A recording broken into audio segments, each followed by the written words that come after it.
Ahí tengo un edema de tobillo cuando uno se hace un esguince, se hincha y podemos estar caminando, pero un toquecito ahí nos hace gritar porque está facilitado. ¿Qué quiere decir? Que las neuronas, vamos a ver el dolor, cuando estamos en dolor, las neuronas van dando potenciales de acción, se suman los potenciales, vamos a hacer con el cursor, porque nos van a seguir.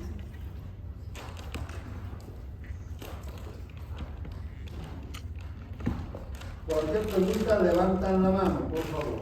Fíjense, este es un estímulo lejos del umbral, este es otro estímulo lejos del umbral. Pero cuando hay un edema, entonces aquí está siendo bombardeado la célula neurológica. Tenemos nosotros el potencial de acción del dolor, es igual. Tiene que llegar a un umbral del dolor y se despierta un dolor que les hace gritar. Pero en tanto no llegan al umbral, ahí está solapado, está ahí oculto, no duele nada. ¿Entienden? Pero cuando hay edema, entonces la lesión celular suelta potasio, estimula las terminaciones, pero los estímulos no llegan al umbral. Entonces tenemos así solamente estímulos y podemos aguantar el dolor. Pero si digamos está recién lesionado, entonces está a un punto, fíjense, aquí cerquita al umbral. Entonces si hacemos un toquecito aquí o accidentalmente se choca, vamos a tener esto, ¿no? Se produce el potencial de acción. Y esto ya descarga, ¿no es cierto?, un estímulo de dolor, ya les hace gritar, porque eso no es cualquier cosa, todos hemos sentido dolor. Y entonces se llama facilitación, no se olviden nunca. La fatiga sináptica puede ser determinada por el agotamiento del neurotransmisor. Ustedes saben que cada sinapsis tenemos neurotransmisores. Puede inactivarse los receptores postsinápticos por un tóxico o también por un agotamiento.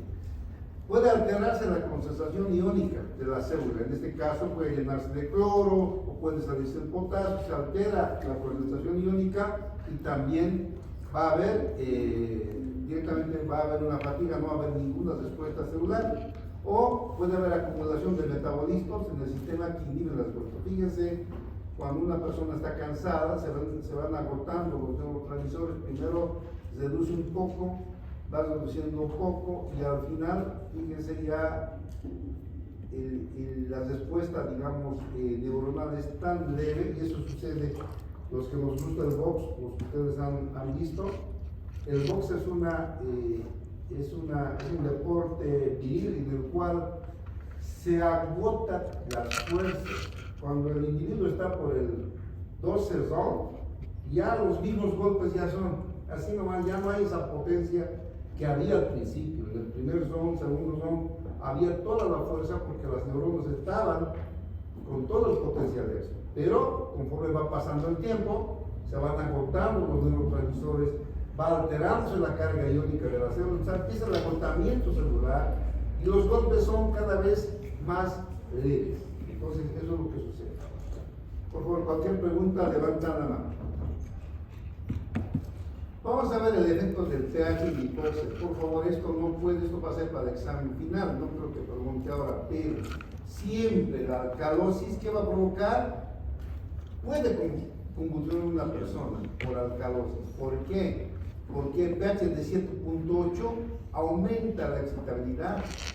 En un epiléptico solamente el correr va a dar un poco de alcalosis y eso produce convulsión. Al revés, ¿es cierto? Una acidosis disminuye la actividad neuronal. ¿Por qué? ¿Por qué disminuye la actividad neuronal? ¿Por qué, estimado? Levante la mano a la 1, a las 2 un punto. Ahí. ¿Por qué, Elías? Eso era porque los calcios estaban inhibiendo, Esos detalles, fíjense, tienen que saber. Porque siempre les digo, y es un problema, la memoria sola no es lo mismo que entendimiento con memoria. En una acidosis hay una hipercalcemia relativa, ¿por qué? porque el ion hidrógeno empieza a desplazar el calcio, y ese calcio va a cerrar los canales, ¿no? Que en este caso de sodio y calcio que entra a la médula, a la célula, entonces hay depresión.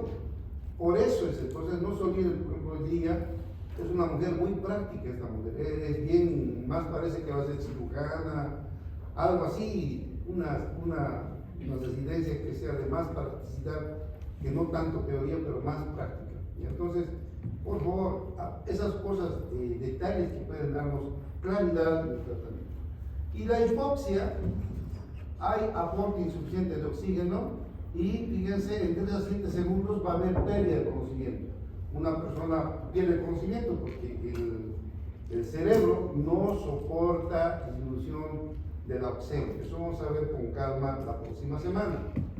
Yo sé que la próxima semana es una semana de exámenes. Por favor, vengan, hagan un paréntesis y entiendan lo poco que vamos a avanzar. Pero entiendan, porque conmigo vamos a avanzar lunes, miércoles y jueves. El viernes es el examen, ¿cierto? No vamos a avanzar. Bien, vamos adelante. Vamos a ver las sensaciones somáticas. ¿Qué es sensación somática? ¿Ya? Toda la información del medio ambiente está captada por los receptores sensoriales, el sistema nervioso periférico, ¿no? El sistema nervioso periférico capta, tiene receptores en la piel para ver cómo está el calor, el frío, adentro, cómo están los receptores. Tenemos el intestino, cuando se hincha, sabemos que está hinchado porque los receptores captan la distensión intestinal. O sea, receptores tenemos interno y externo. Esa sensación se llama sensación somática. Está dividido en una ecterocepción, que son los 5 sentidos que todos conocemos: vista, tacto, gusto, olfato, audición. Esto es la ecterocepción. Ecterocepción, lo que podemos de afuera captar, ¿no es cierto? Con la vista, el gusto, el tacto. En cambio, el sistema propioceptivo son sensaciones del estado interno. ¿Qué quiere decir? Por dentro. Por dentro nosotros vamos a ver el uso neuromuscular, el aparato tendinoso de Golgi. O sea, nos van a avisar la ubicación de nuestras articulaciones y de nuestro cuerpo. Si ustedes están desmayados y luego se despiertan, se dan cuenta en qué posición están. Si están echados o están parados, se dan cuenta, basta que hagan un pequeño bien, ya saben. Eso se llama propiocepción. Por eso la propiocepción puede ser consciente cuando con esos sensores vemos la presión, el peso, la vibración, la posición, la forma, el tamaño. Todo eso podemos ver con la propiocepción consciente. Todas las personas que tienen un tumor abdominal saben dónde está, saben el tamaño, el peso, todo, ¿no? O si no es algo sólido, se dan cuenta porque la propiocepción consciente les avisa. Y tenemos la propiocepción inconsciente, ¿no? De todo nuestro estado interno. Y ahí tenemos el uso, que vamos a ver la próxima semana, en 2 semanas, porque la próxima no creo que avancemos. El uso está dentro del músculo, tenemos un musculito pequeño que se llama uso muscular. De eso nadie está consciente. Ahorita nadie me puede decir si su uso está estirado, está relajado, es inconsciente. Pero el uso tiene una función ¿para qué? Para regular en ustedes la marcha, cuando aquí está una persona haciendo malabarismos, todo esto está regulado por el uso. El uso se encarga de los reflejos que tenemos. Vamos a estudiar eso casi intrínsecamente, vamos a estudiar todo eso. Entonces se llama propiocepción inconsciente. De eso no se dan cuenta, pero está ahí el uso y el aparato tendinoso del cuerpo. Las sensaciones somáticas se dividen en 3, ¿no? Sensaciones somáticas, mecanorreceptores del tacto y la posición, termorreceptores del frío y el calor, y el dolor. Estos 3 vamos a ver: mecano, termo y el dolor. Miren que voy a hacer igual del dolor. El dolor es un capítulo bien grande. Pero si no avanzamos dolor, me voy a sentir mal, porque ¿cuándo van a avanzar dolor? Nunca. Con eso les digo todo. Nunca. En cambio, en fisio vamos a aprender lo básico del dolor. Tampoco vamos a ir a la ciencia del dolor, que lo van a ver en el anestesio. Solo los anestesiólogos son especialistas en el tratamiento del dolor. Pero aquí vamos a ver cómo se produce lo básico, cómo se produce un dolor de vasija, de pecho, cardiológico, de cabeza. Vamos a ver lo básico, tienen que saber. Y eso para mí es otro trabajo, porque el tema del dolor es grande y yo lo voy a achicar en lo más, ¿qué le diré? La nata de un conjunto de leche, la nata, solamente la nata del dolor. Entonces, les conviene por favor hacer un paréntesis en sus estudios y venir. Eso vamos a avanzar de aquí a 2 semanas. Voy a tratar de terminar esto. Después de la próxima vamos a terminar el neuro. Eso es lo que pienso, porque estamos avanzando, no quiero perder. Luego avanzamos dolor y listo. Vamos a dar examen nuevamente. Entonces, quiero dar examen a principios de noviembre, ¿no? O final de octubre, y de noviembre el 4. Y luego vamos a hacer 3 semanas antes de diciembre que hiciera el 5. O sea, imagínense tener que correr, porque ha habido muchos, ¿no?, trámites y demás cosas que han pasado. Bien, no sé, cualquier pregunta, levantan la mano.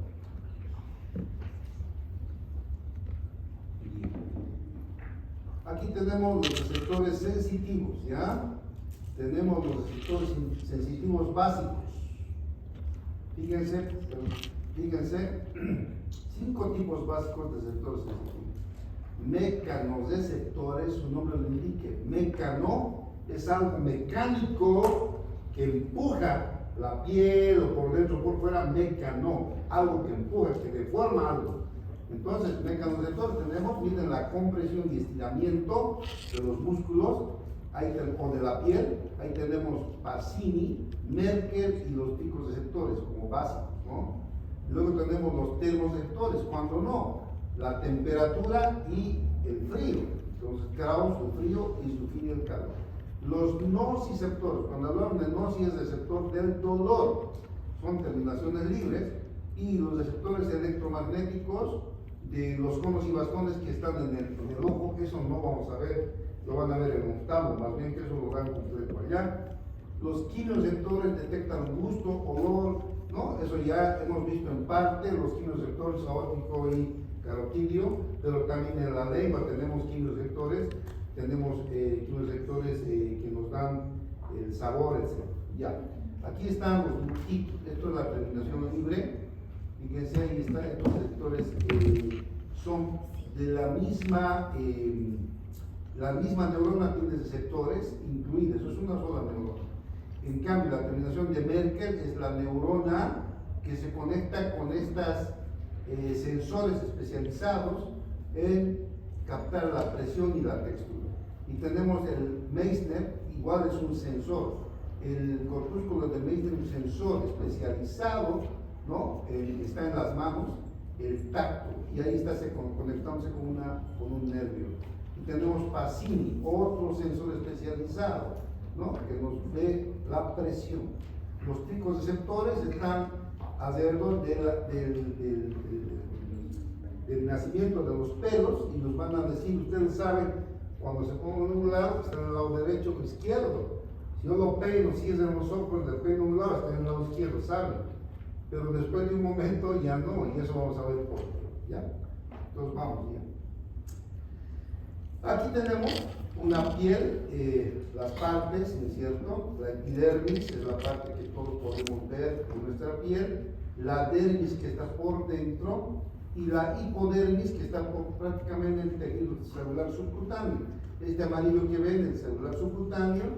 Entonces, nosotros sentimos aquí el calor, el frío, el roce, el pellizco con la epidermis, porque está conectado con los nociceptores. Aquí está, no está bien dibugadito, pero voy a hacerlo para que entiendan. Fíjense, los nociceptores van hasta aquí, hasta la piel, van totalmente inervando, o sea que todo está cubierto, ¿ya? Cuando alguien te pellizca, ustedes están sintiendo porque tenemos ahí receptores que nos captan. La piel está psíquicamente inervada. Entonces tenemos receptores sensoriales que podemos, por eso nos da la capacidad de captar cuando alguien nos toca con un alfiler, en este caso, ¿no es cierto?, son conexiones de una plumita, ¿no?, tan sencillas, el calor, el frío, etc. Y la dermis, aquí fíjense, en la dermis está incluida la base de las células de la epidermis. Si la dermis se destruye, no hay epidermis, entonces aparece una cicatriz horrible. Cuando la epidermis se quema hasta la dermis, estas células aquí que están viendo, estas células son células madre que forman la epidermis. Entonces, cuando nosotros nos quemamos superficialmente por encima de la dermis, no hay ninguna cicatriz. ¿Cuántas veces nos han lesiones, que ampollas? No hay cicatriz, nada. Hay cicatriz cuando la lesión pasa a la epidermis y llega a la dermis. En la dermis ya no hay estas células, ya se han muerto las células que regeneran la piel. Y entonces aparece un tejido queloide, ¿no?, que se nota feo, la cicatriz. Entonces, toda cicatriz es porque la lesión ha llegado a la dermis. Ahora, viendo ahí, les voy a decir, cuando una persona es quemada y le duele, ¿qué creen que se ha quemado? ¿La epidermis o la dermis? ¿La epidermis o la dermis? Epidermis. La epidermis, por favor, porque los orígenes de los nociceptores están en la dermis. Entonces, aquí están los sensores, que son esta organización, está captando la quemadura y duele, ¿no? Cuando nos quemamos por el sol o por cualquier cosa y nos arde, ¿no es cierto?, que se pone rojo la piel en ustedes y en mí y en los moraditos se pone negro, es intocable. ¿Cuántas veces ustedes han debido ir bueno, aquí no sé si al río, pero cuando van a un día de campo, no, en un viaje, qué sé yo, en la playa se queman, la alegría, no se dan cuenta, y luego de eso es intocable la piel, se ha quemado la epidermis. Entonces ahí, ¿deja alguna cicatriz? No, se descascara y eso es todo, porque se ha quemado superficialmente. Pero si una persona viene quemada y viene quemada, ¿no?, y eso pasa aquí en el hospital, ustedes la agarran de la quemadura y no dice, ay, ¿qué ha pasado? ¿Hasta dónde se ha quemado? La dermis. Entonces, cuando una persona viene quemada y no le duele, es grave. Va a tener cicatrices perennes y nunca va a tener sensibilidad normal. ¿Por qué? Fíjense, ¿por qué no va a tener sensibilidad normal? Porque los sensores de tacto, están en la dermis y epidermis. Pero hay una sensación que sí van a sentir los que se queman hasta el celular subcutáneo, al músculo. ¿Qué sensación van a sentir? Presión. ¿Por qué? Porque está la hipodermis. Dios ha hecho eso con sabiduría, ha dicho, esta mi creación se va a quemar, le dejaré por lo menos la presión, porque sin eso serían como leprosos. Pero las personas que lo ven totalmente quemado, tal vez no sienten el tacto, ¿no?, la tersura, pero sienten la presión. Ustedes le tocan y se dan cuenta. ¿Por qué? Porque tenemos ahí estos sensores que son los corpúsculos de Pacini, que están en la hipodermis. Estos no se queman, se quema todo esto, pero el Pacini queda, y la presión hace que una persona que esté bien quemada hasta el porque aquí esto es grasa y músculo, tenemos nosotros corpúsculos, y de esa forma no están totalmente desnervados. Hay sensación de presión en los gránquemas, sí se salvan, porque muchas veces no se mueren, ¿sabes?, ¿no? La mayoría se muere si tiene más del 80% de quemadura.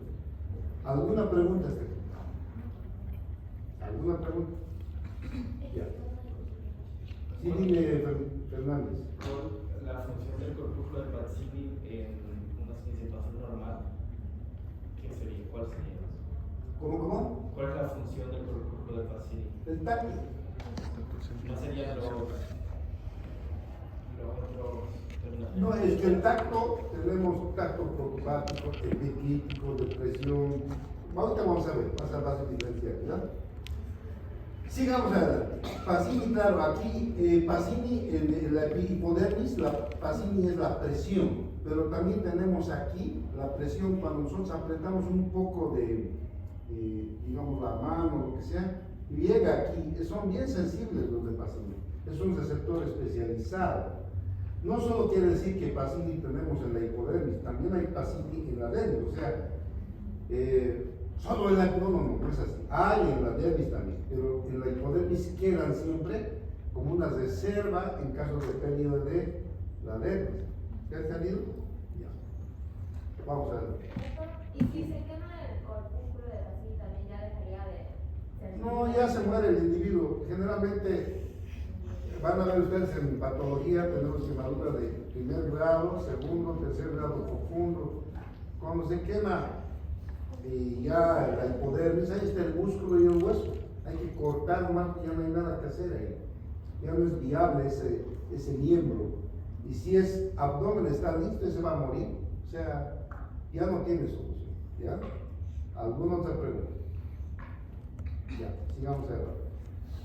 Tenemos entonces receptores en la piel que están especializados en percibir un solo tipo de sensación. Y aquí tenemos un receptor que van a ver en los libros, es el receptor en cúpula de higo. ¿Qué es este receptor en cúpula de higo? Son discos de Merkel. Aquí varios centenares de discos de Merkel forman una cúpula, generalmente en las yemas de los dedos. ¿No? ¿Para qué? Para percibir la textura cuando hacemos una palpación. Gracias a eso nosotros podemos agarrar, podemos distinguir cómo es lo que estamos palpando, qué textura tiene. Entonces, es abundante en las yemas de los dedos. No así en otras partes, por ejemplo en el dorso, abdomen, no hay ese tipo de sensación. Vamos a ver la transmisión de sensaciones por los nervios. Aquí tenemos los nervios básicos, A alfa, A beta, A delta y C. El C es el nervio que no tiene mielina, pero el A delta, A beta tiene mielina y el A alfa tiene más mielina. Entonces, fíjense, el más grueso es el A alfa. A alfa es un nervio destinado exclusivamente para las sensaciones, bueno, no, para llevar la información motora. El movimiento motor, para mover las manos, etcétera, está dado por A alfa. Son nervios gruesos. Cuando ustedes ven el plexo braquial, han hecho la disección, aparece blanco. Esos blancotes grandes son fibras A alfa. Están yendo a inervar ¿qué? Los músculos. ¿Está bien? Pero tenemos fibras A beta que ya llevan la sensibilidad y también A delta y C. Entonces, ahí está, los receptores finos, los que llevan sensibilidad fina, Leiden, higo, sulfínico. A beta, que quiere decir este tipo de nervios que son medianitos, que están con esfinomielina, 35 a 75 metros por segundo. Después tenemos las terminaciones libres por A delta. Estas son terminaciones libres, ¿cierto? Que tienen A delta. Esta y esta llevan sensaciones de dolor y también de sensaciones de tacto. Entonces, fíjense, tenemos las A delta y el tacto grosero y cosquilleo por las fibras tipo C, estas fibras tipo C. Esas fibras tipo C no tienen esfinomielina, son las más lentas. Estas vamos a ver que se encargan del dolor y del tacto protopático, o sea, lo grosero. ¿Qué es protopático? Es, por ejemplo, yo agarro mi mano, atiendan por favor, y digo esto. ¿Qué es? Uno se dice plano. Eso es protopático, algo grande. Epicrítico es, agarro con mis dedos y agarro, ¿qué es esto? parece un control, hay botoncitos, ¿no? Eso es epicrítico, estoy sintiendo una sensación fina. La sensación fina epicrítica está dada por las fibras A delta, o sea, efectivamente es sensación fina y A beta algunos, pero la táctil protopático grosero es fibra C, que no tiene bien. Y también el dolor. El dolor es lento. Las fibras de mielina, cuanto más mielina tengan, es más rápido, ¿no? Más rápido. Fíjense, esto es 80 a 120 metros por segundo, o sea, 90 a 120. Esto es rápido, porque así es el potencial de acción de un movimiento. Pero en cambio estos son lentos. 2.1 a 5 puntos es lentísimo, por eso que cuántas veces nos hemos quemado. No nos damos cuenta en el momento que, ¡ay, ya me voy a quemar! Ya se ha quemado ya. No es como un pinchazo que la hacen saltar, no. La quemadura del dolor es lento. No se dan cuenta cuando ya está quemando, se tira por lo siento. Ha sido lento el paso para hacer el cerebro. Y entonces, esas diferencias hay en relación. Aquí tenemos dos. Fíjense, esta es la terminación libre, que no tiene fibromielina, es generalmente del dolor. Y aquí tenemos uno que está llevando el tacto, ¿no es cierto?, que tiene unas fibras mielinizadas. Y ahí está nuevamente nuestra piel, que es la que más sensores tiene, porque es la que está en contacto con el medio ambiente. Cualquier pregunta, levanta la mano. Hay interrelación de la sensación táctil de tacto, presión y vibración. El tacto se detecta por debajo de la piel, ¿veis? ¿No? Entonces, aquí, fíjense, tenemos Meissner, ¿no? Estos receptores especializados van a captar el tacto. Ustedes tienen ahí, están captando el tacto. Entonces, apenas tocamos aquí, sentimos el tacto dado por el Meissner. La presión obedece a deformación del tejido profundo, o sea, apretamos y vamos a hundir todo esto y vamos a llegar al fasciño aquí, hasta aquí vamos a llegar. Entonces eso nos da una sensación difusa de presión, ¿no? Fasciño. Y cuando hablamos de la vibración es por Meissner y Merkel, porque los dos, tanto el Meissner como el Merkel son superficiales. Y aquí hacemos la vibración. Cuando nosotros van a hacer, cuando esté en neuro, tenemos el diapasón, en neurología, eso se mueve y ustedes hacen, y solamente es para ver si el paciente siente. Si siente, ¿qué quiere decir? Que las vías sensitivas, eso está yendo, nos avisa que está sintiendo desde aquí hasta el cerebro. Entonces eso van a hacer, es un tipo de examen que tenemos también, la vibración, ¿ya? El cosquillón y picor está dado por las fibras amielínicas tipo C, o sea, estas que aquí voy a volver atrás, estas, ¿no? Amielínicas tipo C, no tienen mielina, está dada por el cosquillón y picor. Similar al del dolor. En realidad, hasta ahora los científicos no encuentran una diferencia del picor y del dolor. Ahora, he estado investigando las caricias, por ejemplo, ¿no es cierto? Aquí veo, parece un individuo que no voy a nombrar, ¿no es cierto? Y que está siendo acariciado. Pocos son los hombres que tienen ese tipo de mujer. Una mujer cariñosa es difícil, al menos en la medicina son más, ¿no? Son más, ¿qué les diré? Más prácticas. Sin embargo, ¿qué causa la caricia? Placer. A los hijos, por ejemplo, a los hijos, eso van a ver en psicología médica, a los hijos hay que abrazarlos y hay que acariciarlos aunque no sientan nada. Porque muchas personas, mujeres que han vivido sin padres, sin madre, huérfanas, o han sufrido maltrato durante su niñez, no saben amar. Te hago un abrazo, que nunca. El pobre marido está botado ahí, jamás le dice hijito, que está ahí el cámara. Pero al hijo, ustedes como médicos tienen que saber, la caricia le ayuda a estimular, eso vamos a ver en el cerebro, La caricia es necesaria para el chico, para el bebé, para un niño. Aunque no sientan acariciar a un bebé, acaricien a un bebé. Besen a un bebé, porque él necesita eso, es una necesidad que le va a ayudar a sus endorfinas, muchas cosas que vamos a ver fisiológicamente se produce. La caricia despierta la efusión de endorfinas y eso ayuda a un sistema inmune normal. Por eso los niños amados crecen y los niños que no han sido amados no crecen mucho. ¿Por qué? Porque la secreción de endorfina está científicamente comprobada. No me digan, pero ¿cómo aquel individuo que es niño siempre ha sufrido y es alto? Siempre hay excepción, pero está demostrado. ¿A quién están comparando que están siguiendo ustedes? ¿Ah? ¿Está entendido eso?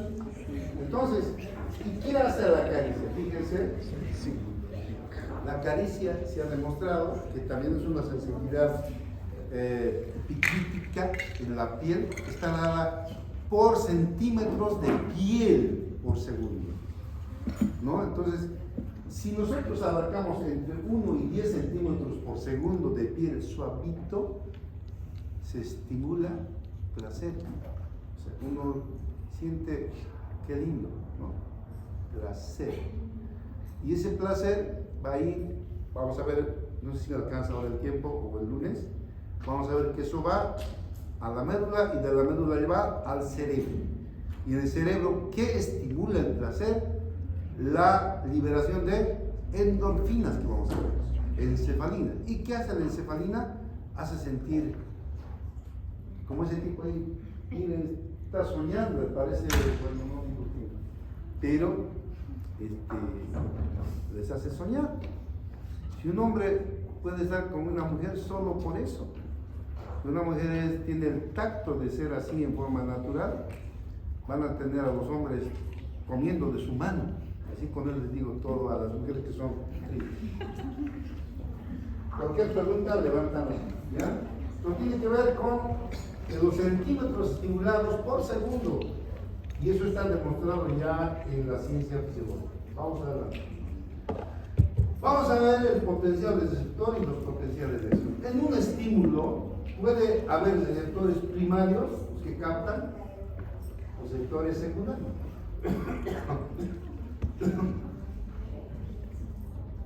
Entiendan, por favor. El receptor primario es la misma neurona que capta. La neurona hace de receptor y también hace de el nervio que lleva esa sensación. Por ejemplo, aquí tenemos las terminaciones libres. Se arborizan, esa misma neurona es receptor y esa misma neurona lleva el potencial. Receptor primario. En cambio, hay receptores secundarios, en el cual el receptor es especializado, aparte, y recién se conecta con una neurona. Entonces tenemos el estímulo que estimula el receptor y el receptor estimula la neurona del potencial de él. Ese es el receptor secundario. Y entonces, estos dos tipos de receptores vamos a ver todo el tiempo en fisiología. Vamos a ver la sensibilidad diferencial de los receptores. Aquí tengo un ojo, fíjense, conos y bastones. Los conos ven durante la noche, son receptores, y los bastones van a ver los bastones en la noche y los conos en el día. ¿Ya? Entonces, fíjense, el ojo realmente es una obra de arte, escapa a todo. Decir esto se ha hecho al azar es imposible, porque al ojo le han dado la vuelta, se da la vuelta. Y en los colores tenemos nosotros las células que captan, pero ¿cómo lo hacen? No lo sabemos. Porque hay una, vamos a ver aquí adelante, vamos a ver un poquito. ¿Dónde está? Aquí mismo está. Fíjense, se llama principio de la línea marcada. Hay una especificidad de los receptores sensitivos. Un receptor capta solamente el color, no capta la luz. Otro capta la luz, otro capta el frío, otro capta el calor. O sea, tenemos miles de millones de receptores que al mismo tiempo nos hacen captar luz, color, el frío, si es una luz con frío o es una luz con calor, sabemos. Y no es una neurona, son miles de neuronas que están captando. Y cada neurona cada receptor tiene una neurona que conecta al cerebro. Pero nosotros vamos a ver que esa conexión, ¿ya?, es específica, ¿no? El receptor y el nervio es específico de la fibra. Se llama principio de la línea marcada. ¿Qué quiere decir? Que no se va a meter una neurona que capta el color con una neurona que capta el calor. Muy diferente. Entonces, sin embargo, cuando llegan al cerebro, ¿cómo hace que el cerebro diferencie? No lo sabemos. Sabemos que llega a la parte sensitiva y se conecta. Y ahí estamos, que reciben, pero ¿cómo lo hacen?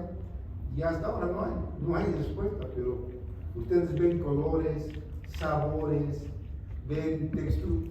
Es una maravilla. El cerebro es, como te digo, cuando ustedes van a leer un poco más conscientemente el cerebro, se van a reír del cojito ese que se ha muerto ahorita, estaba viendo en el izquierdo. Realmente Dios ha hecho el cerebro con una sabiduría increíble que no podemos imaginar. Entonces, ahora vamos a ver nosotros cómo es una fisiología light, superficialmente, pero quiero que entiendan. Se llama el principio de la línea marcada. ¿Ya? Vamos adelante. Cuando hay un estímulo, hay un fenómeno de transducción. ¿Qué quiere decir?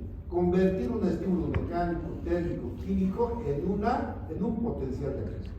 En este caso, por ejemplo, este es el receptor, ¿no? Y receptor de presión, que estamos presionando con este dedo. He puesto así para que entiendan, porque en realidad el receptor es chiquito y el dedo es millonésimamente grande. Pero para que entiendan, ¿no? Que cuando se aprieta, estoy presionando los receptores. Y al apretar, deformo los receptores y la parte que se deforma hace que los canales de sodio se abran y se produce un potencial del receptor aquí. Ese potencial receptor va a activar un potencial de acción en el nervio que está conectando con el receptor. Entonces, cuando hablamos de transducción, decimos que cualquier estímulo mecánico, en vez de dedo puede ser un térmico, frío, calor, puede ser un químico o cualquier otra cosa, va a cambiar, va a deformar, va a activar la apertura de estos canales de iones que van a provocar una despolarización del receptor y luego van a estimular un potencial de acción en el nervio. Entonces se llama transducción. Y a cualquier cosita levantan la mano. Entonces fíjense, aquí viene el ejemplo, ¿no? Este es el receptor, tenemos un estímulo leve, muchas veces no llega al umbral para el potencial de acción. El tacto tiene un umbral. Ustedes, cuando una persona está durmiendo, es tan sensible una persona que así se le hace, despierta. Y otras personas que se le hace así, nada, que se le hasta pellizca, se siente despierta. El umbral, la excitación es diferente en las personas.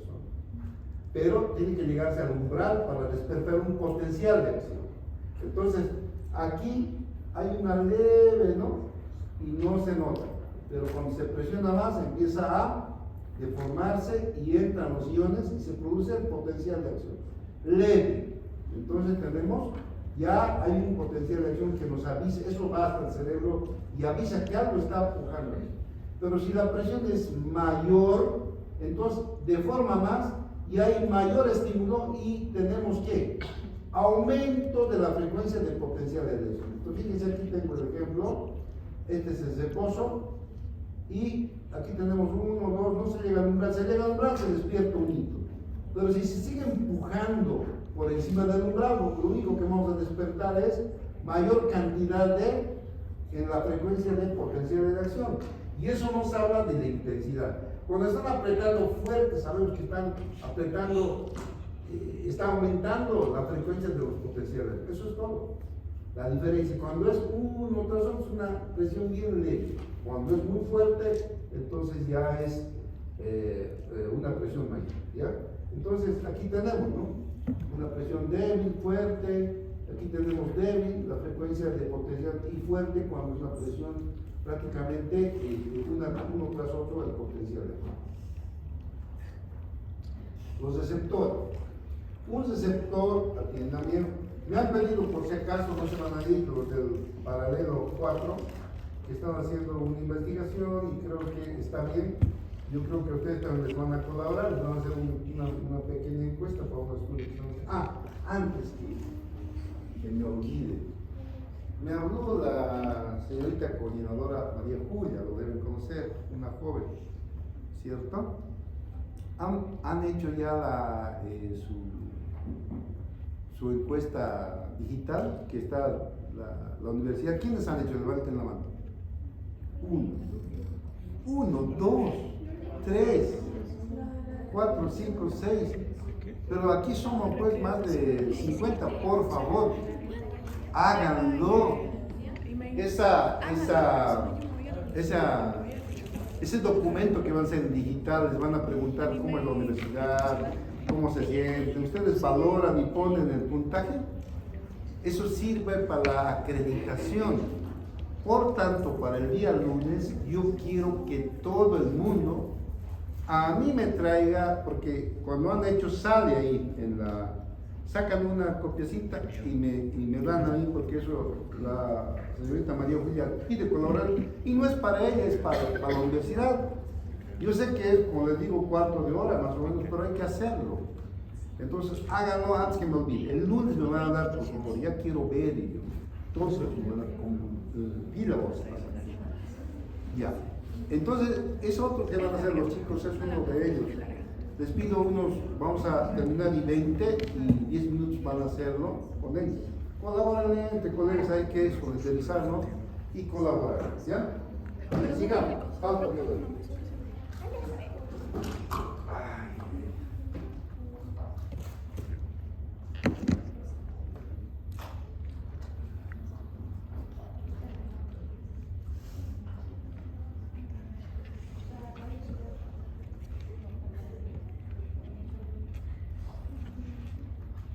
Bien, sigamos. Atiendan por favor. Entonces, los receptores tienen estas características. Pueden ser excitados, son específicos, se adaptan, codifican, ¿no? Todos los receptores tienen estas características. De estos, lo que nosotros vamos a ver en medicina es la adaptación. La especificidad y excitabilidad ya estamos viendo, y vamos a ver en todo, en neurología.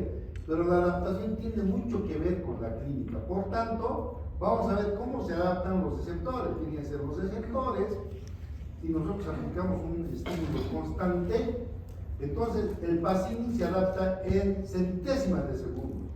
El receptor del pelo en 1 segundo. Los demás son inadaptables. Ahora vamos a ver cómo se adaptan. Fíjense, tenemos receptores tónicos y básicos dentro de los receptores. Los receptores tónicos se adaptan lentamente, pero nunca terminan de adaptarse. Si ustedes ven aquí, el estímulo es constante. El estímulo constante, entonces, despierta un potencial de acción y reduce un poco la frecuencia. Fíjense, aquí era más seguido, reduce, pero no termina, sigue estimulando. Nunca se adapta por completo. Ahí están los musculares, los vasoreceptores, quimioreceptores, nociceptores. Entonces, no se adaptan nunca, pero se adaptan un poquito. Por decir, les duele demasiado, ¿no? Después baja el dolor, pero les sigue doliendo. O sea, se adapta un poquito, reduce el dolor, pero nunca deja de doler. Igual sucede con los vasoreceptores.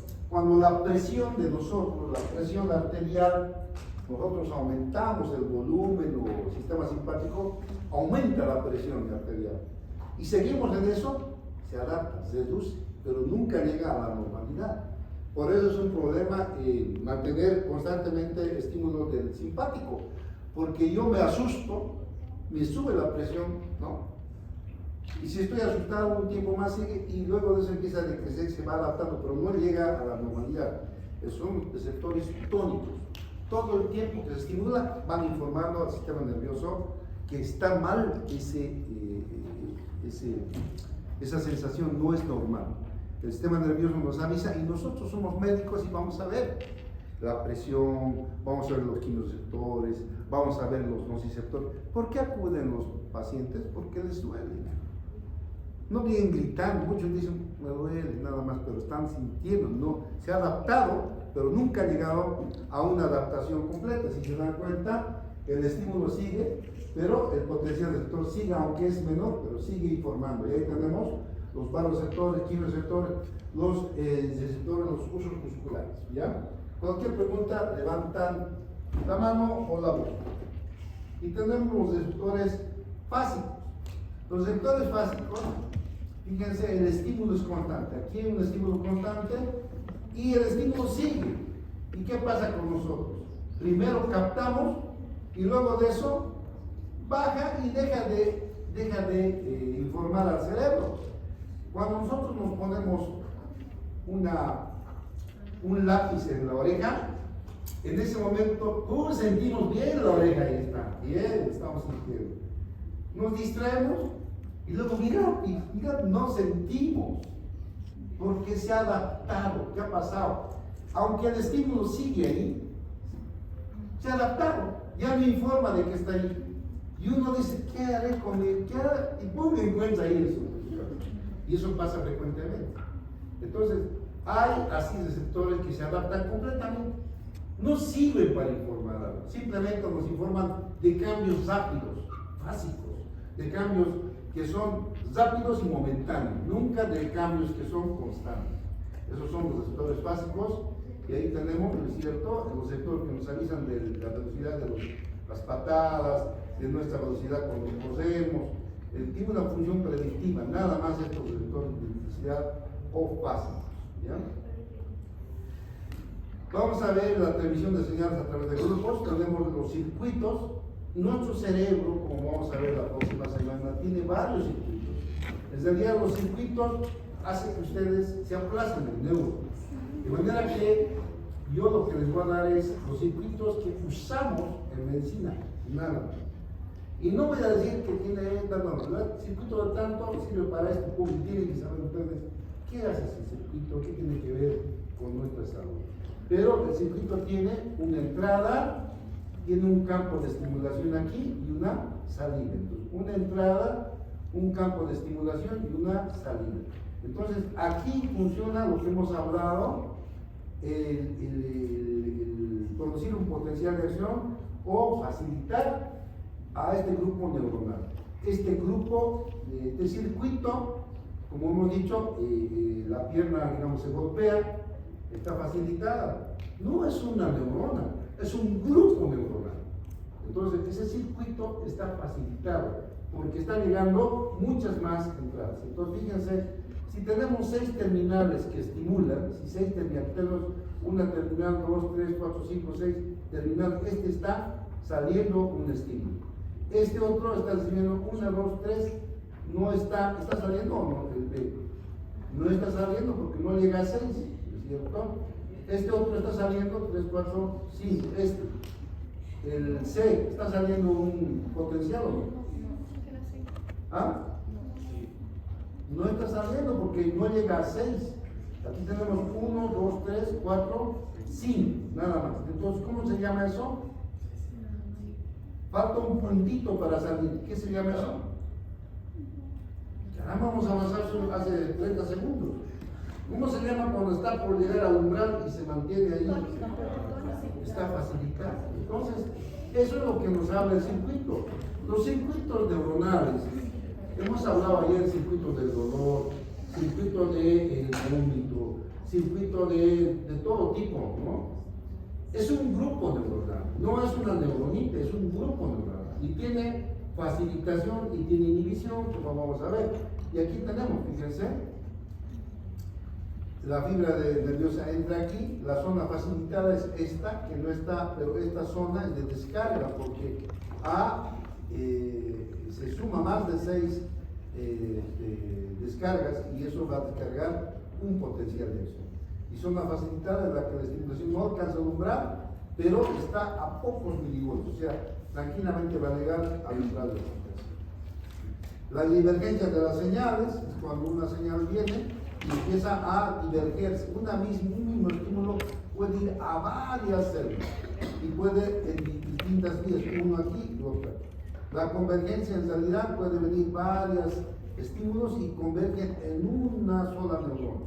Eso pasa en el tálamo, como vamos a ver, puede venir de distintas fuentes y eso se llama convergencia de señales, de una fuente o de múltiples. El circuito neuronal con salidas integradas inhibidoras, entonces por un lado está excitando y por otro lado está inhibiendo. Así es, por eso no se puede entender el cerebro. Por una parte está excitando, por otra parte está inhibiendo. La misma neurona tiene diferentes neurotransmisores con diferentes receptores. Por un lado está inhibiendo, por otro lado está excitando. Entonces aquí, por ejemplo, tenemos, cuando se estimula la contracción del antebrazo, tenemos una neurona que está estimulando la contracción y la misma neurona da otra orden aquí que está inhibiendo la contracción. Aquí se relaja el tríceps y el bíceps se contrae. Entonces es posible que se pueda realizar la contracción del antebrazo, porque si los dos están contraídos va a estar recto, no se puede, tiene que relajarse. Bien. Vamos adelante. Circuito reverberante es cuando hay una entrada y una sola salida, pero hay una retroalimentación. La retroalimentación es positiva, entonces puede ser así de sencillo, puede ser ya con dos retroalimentaciones, pero esto puede ir así. Eso se llama circuitos reverberantes de complejidad creciente. Entran aquí 4, pero tenemos 1, 2, 3, 4 retroalimentaciones. Y esto sucede ¿qué? En el estatus epiléptico. Cuando entra aquí la entrada, vamos a ver que hay una y otra vez un estímulo puede mantenerse en el tiempo, ¿no es cierto? Y el tipo va a convulsionar hasta puede morir si es que no intervenimos. Entonces ahí nosotros tenemos que inhibir. Puede fatigarse por la unión sináptica o por inhibición o facilitación de otras partes del cerebro. Aquí vamos a quedar. Mañana, pues el lunes vamos a ver las vías sensitivas, esto es lo más interesante y bonito, cómo entra la sensación al cerebro, cómo entra a la médula espinal, y ahí viene el problema de ustedes, porque ahí vamos a ver la práctica.